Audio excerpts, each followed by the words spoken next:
പറയാനുള്ളത് പറയുക, കേൾക്കാനുള്ളത് കേൾക്കുക. നമ്മൾ ഒരു സൊല്യൂഷനിൽ എത്തിച്ചേർന്ന് കഴിഞ്ഞാൽ കൈ കൊടുത്ത് കെട്ടിപ്പിടിച്ച് പിരിയുക എന്നുള്ളതാണ്.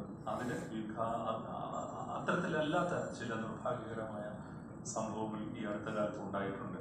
പക്ഷെ അത് ഇനി മലയാള സിനിമയുടെ അന്തരീക്ഷത്തെ മലീമസമാക്കുന്ന വിധം ഉണ്ടാകില്ല എന്നൊരു ഉറപ്പ് ഇവിടെ വരുമ്പോൾ ഞങ്ങൾക്ക് തോന്നുന്നുണ്ട്. അതിന് ഞങ്ങൾ നിങ്ങളോട് ഞങ്ങളുടെ സ്നേഹവും നന്ദിയും പറയുന്നു.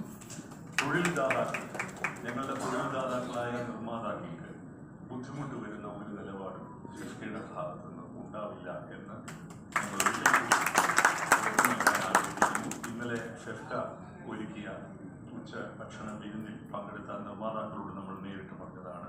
ഇതിനു മുമ്പ് സംസാരിച്ച സന്ദീപും ബഷീറൊക്കെയും ഒക്കെ സൂചിപ്പിച്ച പോലെ കേരള സർക്കാർ ഇപ്പോൾ രൂപം കൊടുക്കുന്ന സിനിമാ നയം വളരെ സൂക്ഷ്മമായി നമ്മൾ പരിശോധിക്കേണ്ട കാര്യമാണ്. അതിൽ നമുക്ക് യോജിപ്പുള്ള മേഖലകളുണ്ട്, വിയോജിപ്പുള്ള മേഖലകളുണ്ട്. ആ വിയോജിക്കാൻ സാധ്യതയുള്ള മേഖലകൾ ഏതൊക്കെയാണ് എന്നുള്ളത് തീർച്ചയായും കഴിഞ്ഞ സിനിമ കോൺക്ലേവിൽ നമ്മൾ തിരിച്ചറിഞ്ഞതാണ്. ആ കാര്യം നമ്മൾ സർക്കാരിനെ അറിയിച്ചിട്ടുമുണ്ട്. അപ്പോൾ അത് ഒരു ചർച്ചയിലൂടെ പരിഹരിക്കപ്പെട്ട സമഗ്രമായ ഒരു നയമാകുകയാണെങ്കിൽ നമ്മൾ സ്വാഗതം ചെയ്യും. പക്ഷേ മലയാള സിനിമയിൽ ചേംബർ ഉൾപ്പെടെയുള്ള സംഘടനകളുടെ നിലനിൽപ്പിനെ ബാധിക്കുന്ന ഒന്നിനെയും മലയാള ചലച്ചിത്ര വ്യവസായം സ്വാഗതം ചെയ്യില്ല എന്ന് കൂടി പറയാൻ ഈ അവസരം ഉപയോഗിക്കുകയാണ്.